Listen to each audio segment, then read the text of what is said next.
Hi, I'm Kathy Schaefer. I'm with the National Flood Insurance Program. I work in the mitigation division of FEMA, the sister division to my colleague here.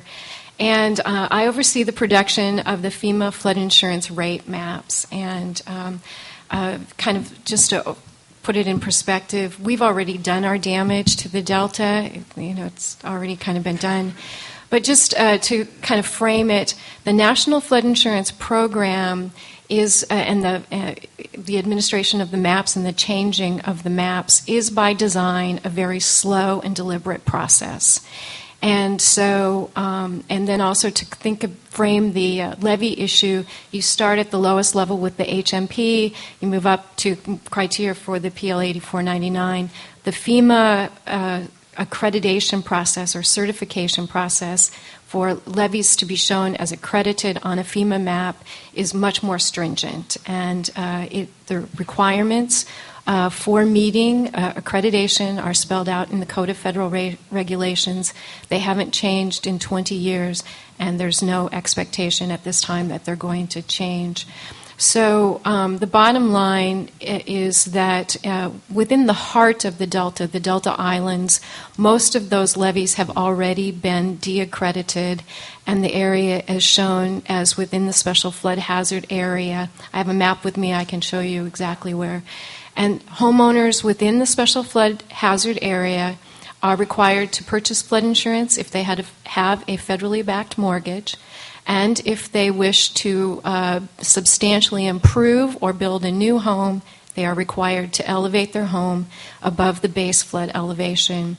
Areas such as the Pocket area, areas in Stockton, those areas, much of them are out of the special flood hazard area, and FEMA, the response to FEMA will be going back to the certifying entity, which in many of these cases is the Corps, and asking, do you stand by your original certification?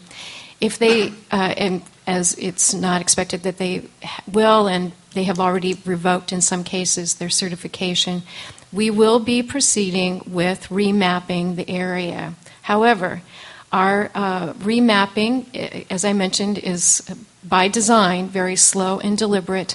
We will be taking advantage of the information that's been provided, that was mentioned earlier, that is being completed by the Corps of Engineers, or by the California Department of Water Resources, the Central Valley Flood Evaluation and Delineation Program.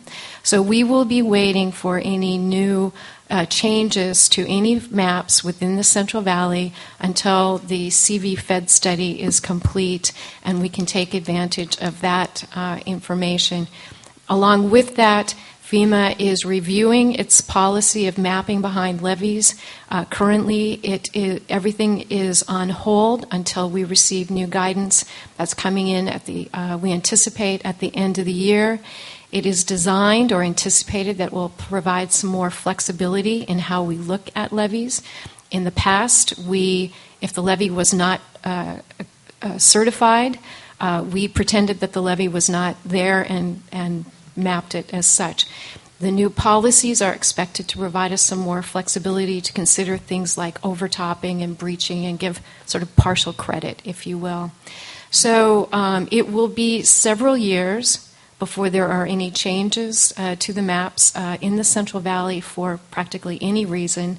And at the time, we will be reviewing the status and asking the local entities to, again, confirm their certification, or if the Corps has provided certification, we will be asking the local entity to provide a new certification if the Corps can't continue with their original certification. And I brought some everything you ever wanted to know about the National Flood Insurance Program with me. So great. Thank you very much.